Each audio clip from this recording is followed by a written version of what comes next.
নমস্কার প্রিয় শিক্ষার্থীরা, কেমন আছো? নিশ্চয়ই ভালো আছো। আজকে আমি আবারও তোমাদের মাঝে চলে এসেছি ভৈরব অনলাইন স্কুলের পক্ষ থেকে। বন্ধুরা, আমি পঞ্চম শ্রেণীর গণিত বিষয়টি নিয়ে এখন আমি তোমাদের সাথে ক্লাস করতে চাচ্ছি। যারা পঞ্চম শ্রেণীতে পড়ো তারা আমার সঙ্গে এখন গণিত বিষয়ের ক্লাসটি করবে। বন্ধুরা, আমি আমার পরিচয় দিয়ে নিচ্ছি। আমি সুমনা পাল, প্রধান শিক্ষক, ভাটি কৃষ্ণনগর সরকারি প্রাথমিক বিদ্যালয়, ভৈরব, কিশোরগঞ্জ। তোমরা গত ক্লাসে যে অধ্যায়টি নিয়ে ক্লাস করেছিলে সেটি মনে আছে নিশ্চয়ই। তোমরা ক্লাস করছিলে বন্ধুরা ভগ্নাংশ নিয়ে, তাই না? হ্যাঁ, আমি আজকে তোমাদেরকে ভগ্নাংশ অধ্যায়টি নিয়ে ক্লাস করাবো। বন্ধুরা, তোমরা দেখো, এখানে লেখা আছে পঞ্চম শ্রেণীর গণিত ভগ্নাংশ। তোমরা ভগ্নাংশ কি সেটা তোমরা জেনেছিলে। গত ক্লাসে তোমরা জেনেছিলে প্রকৃত ভগ্নাংশ কি, অপ্রকৃত ভগ্নাংশ কি, মিশ্র ভগ্নাংশ কি, তাই না বন্ধুরা? হ্যাঁ, আমি আজকে গত ক্লাসে তোমাদেরকে বলেছিলাম যে আমি আজকে যে ক্লাসটি নিব বা পরবর্তী যে ক্লাসটি নিব সেটি নিব যে আমরা কিভাবে অপ্রকৃত থেকে মিশ্র ভগ্নাংশে প্রকাশ করতে পারি বা মিশ্র ভগ্নাংশ থেকে কিভাবে অপ্রকৃত ভগ্নাংশে প্রকাশ করতে পারি সেগুলি আমরা আজকে জানবো। যা তোমরা জানো তারপরে আমি তোমাদেরকে একটু করিয়ে দেবো। এখন তোমরা বন্ধুরা লক্ষ্য করো, তোমাদের পাঠ্য বইয়ের, তোমরা দেখো তোমাদের পাঠ্য বইয়ে 40 পৃষ্ঠা, তোমাদের পাঠ্য বইয়ে 40 পৃষ্ঠা দেখো। এখানে আমি তোমাদেরকে এইগুলি করিয়ে দিয়েছিলাম গত ক্লাসে। এখানে দেখো 40 পৃষ্ঠার উপরে আছে মিশ্র ভগ্নাংশগুলোকে অপ্রকৃত ভগ্নাংশে প্রকাশ করি। তার মানে এখানে কি আছে দেখো বন্ধুরা, 1 2 সমস্ত 4 ভাগের 1, আবার 2 3 এখানে অঙ্কগুলি আছে। এগুলিকে কিভাবে অর্থাৎ অপ্রকৃত ভগ্নাংশে প্রকাশ করা যায় সেগুলি তোমরা এখন জানবে। তাহলে বন্ধুরা, চলো আমরা এখন ভগ্নাংশের উপরে ক্লাসটি শুরু করি। এখানে দেখো বন্ধুরা, আমি তোমাদেরকে করিয়ে দিচ্ছি মিশ্র ভগ্নাংশ থেকে অপ্রকৃত ভগ্নাংশ। তোমাদেরকে এখন যেটি করাবো সেটি হচ্ছে মিশ্র ভগ্নাংশ থেকে মিশ্র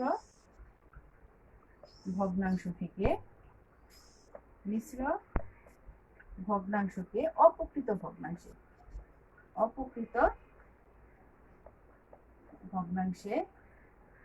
প্রকাশ, অপ্রকৃত ভগ্নাংশে আমরা প্রকাশ করি। কিভাবে করা যায়? তাহলে দেখো বন্ধুরা, এখানে আছে, একটু লক্ষ্য করো, 1 নম্বর অঙ্কটা আছে, কি আছে এখানে? 2 সমস্ত 4 ভাগের 1, 2 সমস্ত 4 ভাগের 1। তাহলে বন্ধুরা তোমরা দেখো, আমি বইয়ের অঙ্কটাই তোমাদের করাচ্ছি। এখানে 40 পৃষ্ঠার অঙ্কটা, এখানে প্রথম অঙ্কটা আমি তোমাদেরকে করিয়ে দিচ্ছি। তাহলে আমি কি বলেছি, 2 সমস্ত, আমরা এখানে যে এটি কোন ভগ্নাংশে আছে? এটি আছে বন্ধুরা মিশ্র ভগ্নাংশে। এটি কোন ভগ্নাংশে আছে? এটি আছে মিশ্র ভগ্নাংশে। তাহলে মিশ্র ভগ্নাংশে কি কি থাকে তোমরা নিশ্চয়ই জানো, তোমরা পূর্বের ক্লাসে জেনেছো। তাছাড়া আমি যেটা ধারণা করছি যে তোমরা জানো। তাহলে বন্ধুরা দেখো, এই যে এখানে যে সংখ্যাটি আছে এটিকে আমরা কি বলি? পূর্ণ সংখ্যা। এটিকে বলি পূর্ণ সংখ্যা।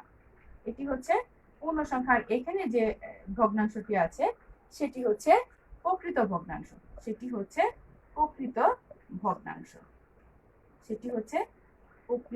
প্রকৃত ভগ্নাংশ। তাহলে বন্ধুরা তোমরা জানো যে মিশ্র ভগ্নাংশ হচ্ছে পূর্ণ সংখ্যার সাথে যদি প্রকৃত ভগ্নাংশ যুক্ত থাকে তাহলে সেটি হয় মিশ্র ভগ্নাংশ।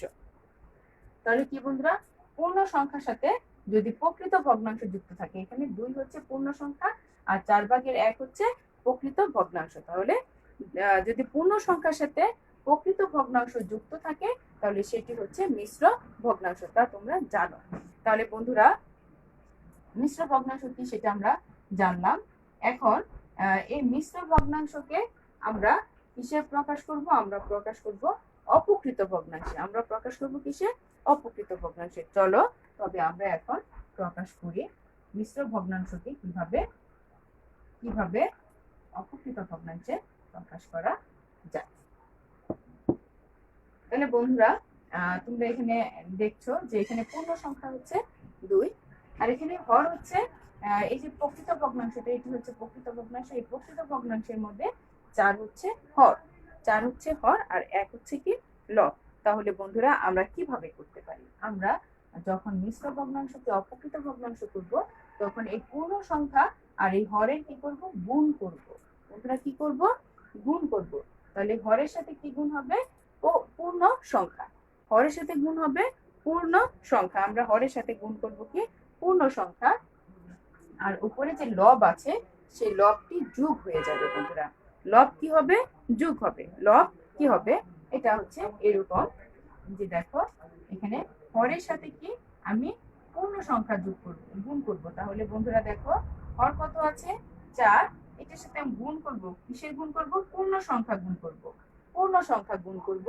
গুণ করার পর আমি কি করব? এখানে গুণ করার পর আমি এখানে উপরে যে লব আছে সেটি কি করব? যোগ করে ফেলবো। সেটিকে কি করে ফেলবো বন্ধুরা? যোগ করে ফেলবো। দেখি তো বন্ধুরা কত হয়, তুমি একটু লক্ষ্য করো। 4 দুগুণে কত? 8। আর একে কত হয়? 9, তাই না? তাহলে এটিকে আমি লিখতে পারি, নিচে হর যা আছে আমার তাই থাকবে, আর উপরে চলে যাবে এই যে আমি এখানে যে কাজটি করলাম, অর্থাৎ তোমার এখানে হরের সঙ্গে আমি পূর্ণ সংখ্যা গুণ করলাম এবং লব যোগ করে দিলাম। সেটি মিলে আমার হয়ে গেল লব। এখানে কত হয়ে গেল? 9। আর আমার যে হর আছে সেই হর এখানে হর থাকবে। তাহলে বন্ধুরা আমরা কি পেলাম? আমরা পেলাম 4/9। 4/9 এটি হচ্ছে আমাদের অপকৃত ভগ্নাংশে প্রকাশ হয়ে গেল। তাহলে বন্ধুরা আমরা কিন্তু জানি অপকৃত ভগ্নাংশের সংজ্ঞাটা আমরা কি জানি? যে ভগ্নাংশের লব বড় এবং হর ছোট। যে ভগ্নাংশের লব বড় এবং হর ছোট সেটি হচ্ছে অপকৃত ভগ্নাংশ। তাহলে বন্ধুরা দেখো এখানে 9 হচ্ছে বড়, 4 হচ্ছে ছোট। তাহলে এটি হচ্ছে অপকৃত ভগ্নাংশ। এটি হচ্ছে অপকৃত ভগ্নাংশ। তাহলে দেখো 2/4 যদি আমরা অপকৃত ভগ্নাংশে প্রকাশ করি তাহলে কত হবে? 4/9 হবে। কত হবে বন্ধুরা? 4/9। কত হলো? 4/9। তাহলে দেখো বন্ধুরা এটি আমরা খুব সহজে করে ফেললাম। এখন চলো আমরা পরের অঙ্কটি অনুশীলন করি। পরের অঙ্কটি কত আছে লক্ষ্য করো। এখানে আছে 1/3/2। 1 আমরা পূর্ণ সংখ্যাটাকে সমস্ত করব। আমরা পূর্ণ সংখ্যাটাকে কি বলবো? সমস্ত। আর এটি হচ্ছে 3/2। তাহলে এটি হচ্ছে পূর্ণ সংখ্যা, এটি হচ্ছে প্রকৃত ভগ্নাংশ। চলো আমরা এটিও করে ফেলি। এটি কিভাবে করব বলো তো? এটি আমরা করব পূর্ণ সংখ্যার সাথে আমরা হর কি করব? গুণ করে ফেলবো, তাই না? তাহলে হর গুণন পূর্ণ সংখ্যা। তাহলে হর কত আছে বন্ধুরা? 3। আর পূর্ণ সংখ্যা কি করব? গুণ করে ফেলবো। তাহলে আর লব কি করব বন্ধুরা? যোগ করে ফেলবো। তাহলে দেখো তো 3 একে 3 আর হচ্ছে যোগ 2। তাহলে কত হয়ে গেল বন্ধুরা? 5। 3 একে 3 আর 2 হচ্ছে 5। তাহলে এখানে যদি আমরা প্রকাশ করি অপকৃত ভগ্নাংশ তাহলে কি হবে? 3 নিচে 3 উপরে হচ্ছে 5। নিচে 3 উপরে হচ্ছে 5। সহজ না? হ্যাঁ, অনেক সহজেই দেখো আমরা মিশ্র ভগ্নাংশকে অপকৃত ভগ্নাংশে প্রকাশ করতে পেরেছি। আমরা মিশ্র ভগ্নাংশকে কি করেছি? অপকৃত ভগ্নাংশে প্রকাশ করে ফেলেছি, তাই না? খুব সহজ কিন্তু এভাবে আমরা করে ফেলতে পারি, তাই তো? হ্যাঁ বন্ধুরা, আমি আশা করব তোমরা এইভাবে মিশ্র ভগ্নাংশকে অপকৃত ভগ্নাংশে প্রকাশ করতে পারবে। এখন তোমরা একটু লক্ষ্য করে দেখো যে এখানে যেহেতু আমরা এগুলি করে ফেলেছি, এখন আমি আরেকটি করে দিচ্ছি তোমাদেরকে। মিশ্র ভগ্নাংশে প্রকাশ করব আমরা অপকৃত ভগ্নাংশে। আমরা এতক্ষণ প্রকাশ করলাম মিশ্র ভগ্নাংশকে অপকৃত ভগ্নাংশ। মিশ্র ভগ্নাংশকে প্রকাশ করলাম অপকৃত ভগ্নাংশে। আর এখন আমরা প্রকাশ করব অপকৃত ভগ্নাংশকে মিশ্র ভগ্নাংশে। এখন আমরা অপকৃত ভগ্নাংশকে আমরা মিশ্র ভগ্নাংশে এখন প্রকাশ করব। তাহলে বন্ধুরা চলো আমরা এখন অপকৃত ভগ্নাংশকে মিশ্র ভগ্নাংশে প্রকাশ করি।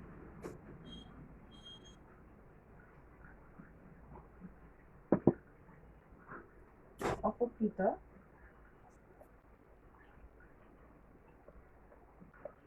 ভগ্নাংশকে মিশ্র ভগ্নাংশে প্রকাশ করি। তাহলে বন্ধুরা তোমরা একটু লক্ষ্য করো, এখানে দেখো এখানে 4/9। এই 4/9 সেটি কি? অপকৃত ভগ্নাংশ, কেননা 9 হচ্ছে লব, লব হচ্ছে কি বড় এবং হর হচ্ছে ছোট, এটি হচ্ছে অপ্রকৃত ভগ্নাংশ। তাহলে আমরা কিভাবে প্রকাশ করতে পারি একটু তোমরা লক্ষ্য করো তো। আমরা কি আছে 4 ভাগে 9, এখন 4 দিয়ে আমরা 9 কে কি করবো, ভাগ করে ফেলবো। তাহলে বন্ধুরা 4 দিয়ে যদি আমি 9 কে ভাগ করে ফেলি, দেখো তো 4 দুগুণে কত হয়ে গেল, 8 রইল কত, বিয়োগ করার পরে 1 রইল। তাহলে আমি কি লিখতে পারি, এখানে 2, এই 2 হচ্ছে আমার পূর্ণ সংখ্যা, 2 হচ্ছে আমার যে ভাগফলে 2 আছে, এই 2 হচ্ছে আমার পূর্ণ সংখ্যা। আর এইখানে যে যা দ্বারা আমি ভাগ করলাম অর্থাৎ ভাজক, ভাজক চলে যাবে আমার হর হয়ে, ভাজক হয়ে যাবে হর। আর এখানে যে আমার অবশিষ্ট অংশটা রয়ে গেছে সেটা আমার হয়ে যাবে লব। এটি হয়ে গেল আমার মিশ্র ভগ্নাংশ। তাহলে অপ্রকৃত ভগ্নাংশকে মিশ্র ভগ্নাংশে প্রকাশ করলে দেখো খুব সহজে করে ফেলতে পারি, যা তোমরা খুব সহজে করে ফেলতে পেরেছো, তাই না? আমি তোমাদেরকে দেখিয়ে দিচ্ছি, দেখো তোমরা এখানে পাঠ্য বইটি লক্ষ্য করো, 40 পৃষ্ঠার যেখানে আছে মিশ্র ভগ্নাংশ, অপ্রকৃত ভগ্নাংশ, আবার অপ্রকৃত ভগ্নাংশকে মিশ্র ভগ্নাংশে প্রকাশ, এগুলি তোমরা আশা করি করতে পারবে। আর দেখো বন্ধুরা, তোমরা একটু খেয়াল করে দেখো, এখানে আছে অপ্রকৃত ভগ্নাংশে প্রকাশ করো, তার মানে কি আছে, মিশ্র ভগ্নাংশে দেওয়া আছে, পূর্ণ সংখ্যা এবং প্রকৃত ভগ্নাংশ যুক্ত আছে, এগুলিকে তোমরা অপ্রকৃত ভগ্নাংশে প্রকাশ করো, আবার এখানে মিশ্র ভগ্নাংশ বা পূর্ণ সংখ্যা প্রকাশ করো। আশা করি তোমরা এই অঙ্কগুলি পারবে, তাই না বন্ধুরা? আমি তোমাদেরকে এখান থেকে যোগ অঙ্ক করিয়ে দিচ্ছি, একটি বিয়োগ অঙ্ক করিয়ে দিব, তারপর তোমরা খুব সহজেই করে ফেলতে পারবে, যা আমি বিশ্বাস করি এবং আশা করি তোমরা পারো। তোমরা একটু লক্ষ্য করো বন্ধুরা, তোমরা দেখো এখানে একটি যোগ অঙ্ক আছে, ভগ্নাংশের যোগ। এখানে আছে, প্রথম আছে দেখো 5 ভাগে 4 যোগ হচ্ছে 5 ভাগে 4, এটিকে তোমরা করবে। এটিকে ইচ্ছে করলে কিন্তু আমরা চিত্রের মাধ্যমেও করতে পারি। আমি তোমাদেরকে একটু চিত্রের মাধ্যমে একটু বুঝিয়ে দিচ্ছি, তোমরা লক্ষ্য করো বন্ধুরা।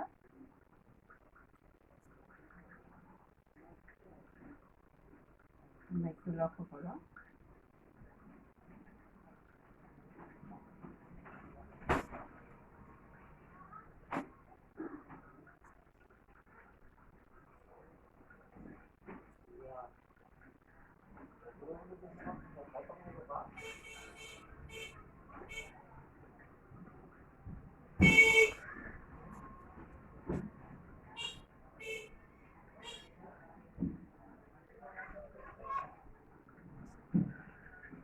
তোমরা একটু লক্ষ্য করো,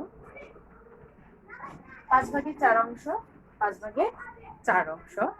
এখানে দেখো আমার এতটুকু হচ্ছে 1 আর এতটুকু হচ্ছে 1, অর্থাৎ 1 2, এখান থেকে এতটুকু 0 থেকে 1, আবার 1 থেকে 2, অর্থাৎ 1 2।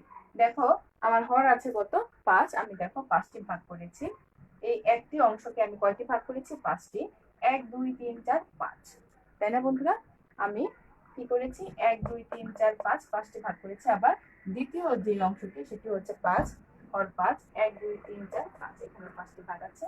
এখান থেকে আমাকে নিতে হবে দেখো 5 ভাগে 4, 5 ভাগের কত বন্ধুরা, 4, 5 ভাগের হচ্ছে 4। তাহলে তোমরা লক্ষ্য করো, 5 ভাগের 4 হচ্ছে বন্ধুরা, দেখো তোমরা এই যে দেখো 5 ভাগের 1, এই যে 5 ভাগের 2, 5 ভাগের 3, হচ্ছে 5 ভাগের 4, তাই তো? হ্যাঁ বন্ধুরা, আবার এখানে দেখো 1 এই অংশে, 2 3 4, তাহলে বন্ধুরা দেখো এখানে, আমি দুঃখিত কারেন্ট চলে গেছে,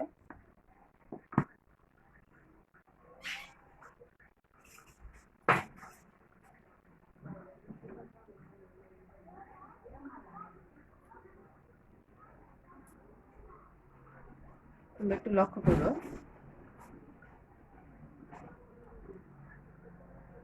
তোমরা এখানে লক্ষ্য করো বন্ধুরা, দেখো এখানে 5 ভাগের 4, আবার হচ্ছে এখানে 5 ভাগের 4, তাহলে বন্ধুরা 5 ভাগের 4 আর 5 ভাগের 4, তাহলে কি হয় বন্ধুরা একটু লক্ষ্য করো তো, এখানে দেখো তো 1 2 3 4 5 6 7 8, তার মানে কি হলো বন্ধুরা, 5 ভাগের 8। এখন যদি আমি এটিকে লিখি এভাবে,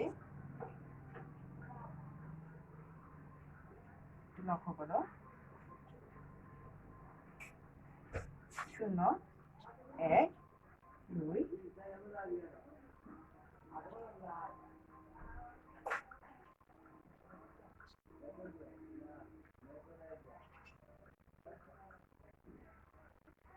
দেখো, তার মানে এখানে হচ্ছে 4, এখানে হচ্ছে 4, কয়টি হলো বন্ধুরা? 8টি। তাহলে দেখো 1 2 3 4 5 6 7 8। তাহলে দেখো এখানে 1 ভাগ বাকি ছিল, এখানে 1 ভাগ বাকি ছিল, তাই না বন্ধুরা? এইখানে 1 ভাগ একটি, এখানে 1 ভাগ, তাহলে বন্ধুরা এখানে কত হয়ে গেল? 1 2 3 4, 1 2 3 4, এখানে 5 ভাগের 4, এটি হচ্ছে 5 ভাগের 4। তাহলে কি হয়ে গেল বন্ধুরা? এই 4 অংশ আবার হচ্ছে এই 4 অংশ, তার মানে 5 ভাগের কত অংশ? 8 অংশ। তার মানে কি বন্ধুরা? আমরা দেখতে পাচ্ছি যে 5 ভাগের 8 অংশ। তাহলে তোমরা নিশ্চয়ই বুঝে নিলে, আমি মুছে দিচ্ছি। আবার দেখো, এখানে দেখো আমরা যখন অঙ্কটি করব তখন আমরা এখানে হর কত আছে? 5 আছে। দেখো এই 5-এর আমরা কি করতে পারি? লসাগু। তাহলে বন্ধুরা 5-এর যদি লসাগু করি কত হয়? 5 দিয়ে ভাগ করলে 5 একে 5, 5 একে 5। তার মানে আমরা আমাদের হর এখানে কত হবে বন্ধুরা? লসাগুটা হবে এখানে 5 একে 5। এই 5 দিয়ে যদি আমি 5 কে ভাগ করি কত হয়? 1 হয়। 5 দিয়ে 5 কে ভাগ করলে হয় 1, 4 একে 4। আবার দেখো 5 দিয়ে 5 কে ভাগ করলে কত হয়? 1, 4 একে 4। দেখো বন্ধুরা নিচে 5, 4 আর 4 কত হয়ে গেল? 8। আমরা চিত্রে দেখতে পেয়েছিলাম যে 5 ভাগের কত অংশ? 8 অংশ। 5 ভাগের কত অংশ ছিল বন্ধুরা? 8 অংশ আমরা এখানে পেয়ে গেলাম। 5 ভাগের 8 অংশ, 5 ভাগের 8 অংশ দেখতে পেলে তোমরা। খুব সহজ একটি অঙ্ক তোমরা দেখলে। তোমরা এভাবে যোগ অঙ্ক আশা করি করে ফেলতে পারবে, যোগ অঙ্ক করে ফেলতে পারবে তোমরা। এরপরে বিয়োগ অঙ্ক দেখো, আমি তোমাদেরকে একটু বিয়োগ অঙ্ক করিয়ে দিচ্ছি। তোমরা বিয়োগ অঙ্কটা দেখো। এখানে দেখো বন্ধুরা আছে 6 নম্বর অঙ্কটি, অর্থাৎ পৃষ্ঠা নাম্বার হচ্ছে 41। 5 ভাগের 7 বিয়োগ হচ্ছে 5 ভাগের 4। 5 ভাগের 7 বিয়োগ 5 ভাগের 4। তাহলে এখানে আমরা 5 আর 5 এর লসাগু কত করেছিলাম? কত হয়েছিল? 5 দিয়ে ভাগ করলে 5 একে 5, 5 একে 5, 5 একে 5। 5 দিয়ে 5 কে ভাগ করলে 1, 7 একে 7 বিয়োগ 5 দিয়ে 5 কে ভাগ করলে হয় 1, 4 একে 4। অর্থাৎ নিচে হর দিয়ে হরকে ভাগ করার পর যে ভাগটা হবে সেটি দিয়ে লবকে কি করতে হবে? গুণ করতে হবে। তাহলে বন্ধুরা নিচে হচ্ছে 5, 7 থেকে 4 গেলে থাকে কত? 3। 7 থেকে 4 গেলে কত থাকে? 3 থাকে। তাহলে বন্ধুরা দেখো 5 ভাগের কত পেলাম আমরা? 3 পেলাম। খুব সহজ অঙ্ক, তাই না? এভাবে আমরা কি করতে পারবো? যোগ বিয়োগ করে ফেলতে পারবো। আমি পরবর্তী ক্লাসে তোমাদেরকে ভগ্নাংশের এখানে গুণ আছে, গুণ করাবো, ভাগ করাবো, তারপর চলে যাব আমি তোমাদেরকে যোগ্যতা ভিত্তিক অঙ্ক কিছু করিয়ে দিব। তাহলে বন্ধুরা এই যে আমার সঙ্গে তোমরা যারা ক্লাসটি দেখলে তাদেরকে অসংখ্য ধন্যবাদ। যার প্রয়োজন হবে ক্লাসটি দেখে নেবে, এবং পরবর্তী ক্লাসে আমি তোমাদেরকে গুণ এবং ভাগ দেখাবো। এরপরে আমি চলে যাব যোগ্যতা ভিত্তিকে। তোমাদের এগুলি শিখতে হবে, ভগ্নাংশ, তারপর অন্যান্য অধ্যায়গুলি শিখতে হবে। যেহেতু তোমরা বাড়িতে আছো, তোমরা নিরাপদে থাকবে এবং বাড়িতে বসে তোমরা লেখাপড়া চালিয়ে যাবে। লেখাপড়ার কিন্তু ক্ষতি করা যাবে না, ঠিক আছে বন্ধুরা? তাহলে তোমরা ভালো থেকো, সুস্থ থেকো এবং নিরাপদে থেকো। আজকের মতো আমি এখানেই বিদায় নিচ্ছি। ধন্যবাদ সকলকে বন্ধুরা।